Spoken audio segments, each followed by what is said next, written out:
रहे हैं देवभूमि की धड़कन देसी चैनल। ये है प्रोजेक्ट जो है रोपवे वाला, आज से 3 साल पहले जब हल्ला पड़ा था उस वक्त भी मंदिर कमेटी ने इसका विरोध किया था और मैंने उस वक्त में पंचायत में उप प्रधान था, उस वक्त भी विरोध किया था, प्रस्ताव दिया था इसके खिलाफ। और आज मैं पंचायत का प्रधान हूं तो मैंने सबसे पहले जब पंचायतों के इलेक्शन हुए थे तो 9 पंचायत के प्रधान उप प्रधान बीडीसी मेंबर्स को बुलाकर सबसे पहले ये रोपवे का प्रस्ताव जो है हमने इसके विरोध में पास किया था। मुझे अचरज है कि हमारे उस वक्त तत्कालीन मंत्री ठाकुर गोविंद सिंह जी वो बड़ी तत्परता दिखा रहे थे इस प्रोजेक्ट को लगाने के लिए कि उन्होंने उस वक्त धमकी दी थी कि रोपवे लग के रहेगा, सरकार चाहेगी। आप कौन होते हैं ऑब्जेक्शन करने वाले? कैप्टन साहब इन्होंने मुझे बताया था कि हमारे साथ उलझ पड़े कि रोपवे लगाया जाएगा। उस वक्त उनका इंटरेस्ट था, अब सत्ता चेंज हो गई, अब इंटरेस्ट विधायक महोदय का हो गया और अब विधायक महोदय आनन फानन में मीटिंग बुलाकर सरकट हाउस में दिन को प्लान बनता है कुछ लोगों के साथ बैठकर, रात को जो शाम को 6 बजे कारदार जो हमारी कमेटी के दूसरे बंधु हैं उनको बुलाकर उनको प्रेशराइज किया गया, कहा गया कि आप इस पर साइन कीजिए, रोपवे बन के रहेगा। और ये जानते इन्होंने अपनी अपनी बात बताई भी कि किस तरह से इनको प्रेशराइज किया गया। परंतु मैं आपको बताना चाहूंगा यह फैसला विधायक महोदय नहीं कर सकते हैं, यह फैसला खराल और शाबरी फाटी की जनता करेगी, क्योंकि यह खराल और शाबरी फाटी के भविष्य की बात है, खराल और शाबरी फाटी के आने वाले पीढ़ी की भविष्य की बात है।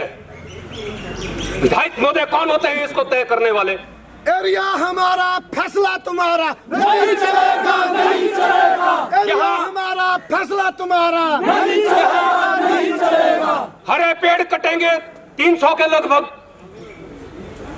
ग्रीन फैलिंग के लिए तो सुप्रीम कोर्ट ने भी मना किया है कि ग्रीन फैलिंग नहीं हो सकती है और हमारे विधायक महोदय उसमें भी फॉरेस्ट की क्लियरेंस बोलते हैं हो गई है, लोगों को टिड्डियां नहीं मिल। परंतु हम बोलते हैं कि अगर आपको खराल और शाबरी फाटी की चिंता है तो आप सड़क का निर्माण ऊपर तक कीजिए, नगर बिजली महादेव रोड तक टच कीजिए दोनों तरफ से, और भैन पेछा रोड जो है इसे भी जल्दी से जल्दी कंप्लीट करवाने की कोशिश करें, हम आपके धन्यवादी होंगे। अन्यथा आप जो ये कर रहे हैं, आप आग से खेलने की कोशिश कर रहे हैं। आप बोलते हैं कि मैं खराल और शाबरी के लिए कुछ नहीं करूंगा, मत कीजिए, परंतु उसका परिणाम भी आपको भुगतना पड़ेगा। आप और खराल और शाबरी फाटी में फिर घुस नहीं पाएंगे। इसलिए मैं टूरिज्म पॉइंट ऑफ व्यू से बहुत अच्छी तरह से इससे वाकिफ हूं कि हमारे खराल जो है किस तरह से डेवलप होगा। अगर रोड हमारा ऊपर पहुंचेगा दोनों तरफ से, हमारे खराल का विकास तभी हो सकता है। रोपवे से विकास होगा कंपनी का या जिन्हें कुछ कमीशन मिलेगी उनका, जिनका जो इंटरेस्ट है उनको। इसलिए हम चाहते हैं कि ये जो है सारी दुकानें, होटल, रेस्टोरेंट तभी चलेंगे जब हमारे रोड ऊपर तक टच होगा दोनों तरफ से और रोड का चौड़ीकरण होगा। तब टैक्सी वालों को भी, जो फ्लाइट से आएगा पैसे खर्चने वाला टूरिस्ट, वो भुंतर से टैक्सी करके आएगा, भुंतर की टैक्सी वाले को भी रोजगार मिलेगा, मनाली की टैक्सी वालों को भी रोजगार मिलेगा, कुल्लू की टैक्सी वालों को भी रोजगार मिलेगा, स्थानीय जनता को तो रोजगार मिलेगा ही। इसलिए हम इसका भरपूर विरोध करते हैं। मैंने कोशिश की थी, 4-5 गांव में मीटिंग करवाई, ज्यादा नहीं करवा पाया। बारिश ने भी जो है बहुत तंग कर दिया इन दिनों में, इसलिए ज्यादा मीटिंग नहीं कर पाया। पर हमारे थोड़े से प्रयास से हम बहुत कम लोगों के जो है, आप लोग यहाँ पर आए हैं इतनी ज्यादा संख्या में, बहुत शॉर्ट टर्म में हमने जो नोटिस दिया था उसमें आप लोग इतना आए, वो भी हमने सोशल मीडिया के जरिए दिया था और अपीलें डाली थी और हमने कोई पोस्टर नहीं छपवाए। मीटिंग भी मैं बता रहा हूँ 5 गांव के सिवा मैं कर नहीं पाया, और भी हमारे बंधु थे, मैंने बोला था साथ चलो, लेकिन बारिश की वजह से या वो कहीं इधर उधर थे, नहीं हो पाए। अगर आगे ये करना पड़ेगा, हमें इसका तीव्र विरोध करना पड़ेगा। अगर तब भी अगर विधायक नहीं मानते हैं तो हमें बहुत लंबा समय, हम भी इसके लिए डटेंगे। और सारे जितने हमारे यहाँ बंधु हैं, मैं आपका आह्वान करता हूं कि आप आए, लामबंद होकर इसका जो है विरोध, प्रखर होकर इसका विरोध करें, ताकि इस प्रोजेक्ट को, इनका जो ड्रीम प्रोजेक्ट है, चाहे प्रधानमंत्री का हो, चाहे मुख्यमंत्री का हो, चाहे विधायक का हो, वो ड्रीम ही बनकर रह जाए। इसलिए इसका भरपूर विरोध करने के लिए आप आह्वान करता हूं कि आप आगे के समय के लिए जो है इसके लिए विरोध करने के लिए तैयार रहे। धन्यवाद। जय भारत। हमारा बिल्कुल कम समय में ये फैसला लिया गया कि हम 2 तारीख को जो है 2 जून को ये प्रोटेस्ट करेंगे, और उसके लिए कोशिश भी की, लेकिन छटपट कोशिश की। हमने 5-6 गाँव में मीटिंग कर पाया, तो उसके बावजूद आज इतनी जनता आई। ये सिर्फ हमने सोशल मीडिया में दिया था। मैं इनका धन्यवादी हूँ जो इतने लोग यहाँ आए थे, महिला मंडल वगैरह यहाँ आए थे।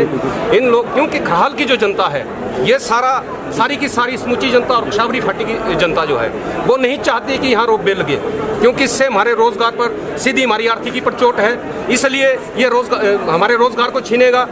रोपवे से कंपनी कमाएगी और कुछ लोगों की कमीशन बनेगी, ये पता है हमें। लेकिन रोपवे किसी भी हालत में हम लगने नहीं देंगे।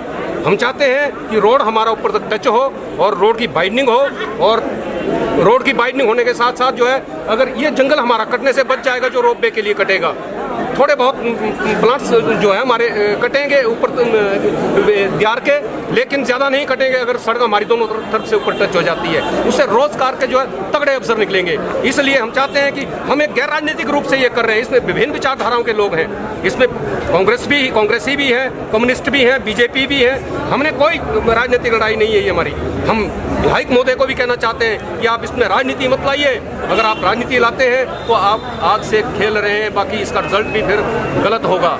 ये मैं विधायक महोदय को संदेश देना चाहता हूँ। बारे में तो ऐसा है कि लोगों की आस्था है ना। देववाणी में जो कहा गया है लोग उसको सुनते हैं बड़े गौर से। अब देववाणी में अगर मना किया गया है तो इनको नहीं वो लगाना चाहिए, वो भी इन्हें ध्यान रखना चाहिए। उसके साथ साथ जो है समस्त जनता जो 2 फाटी की, जिसमें 12 पंचायतें हैं, वो नहीं चाहती कि यहाँ रोपवे लगे। तो एमएलए महोदय को क्यों इतना इंटरेस्ट है कि ये एकदम से इस पर जो है उतारू हो गए हैं कि प्रेशराइज कर रहे हैं लोगों को, तानाशाही रवैया अपना रहे हैं। इसलिए हम विरोध करते हैं और हम रोपवे किसी कीमत पर नहीं लगने देंगे। ये अगर गोली भी चलवाना चाहें, हम गोली खाने के लिए तैयार हैं। मैंने आज 3 साल पहले मुहिम छेड़ी थी, और ये लाठी चार्ज करवाएं, ये धमकियां दे रहे हैं कि हम लाठी चार्ज करवाएंगे, हम गोलियां चलवाएंगे। गोलियां चलवाएं, हम गोली खाने के लिए तैयार हैं। हम पब्लिक के लिए लड़ेंगे, अपने 2 फाटियों की जनता के लिए लड़ेंगे, उनके भविष्य के लिए लड़ेंगे, उनके बच्चों के भविष्य के लिए लड़ेंगे।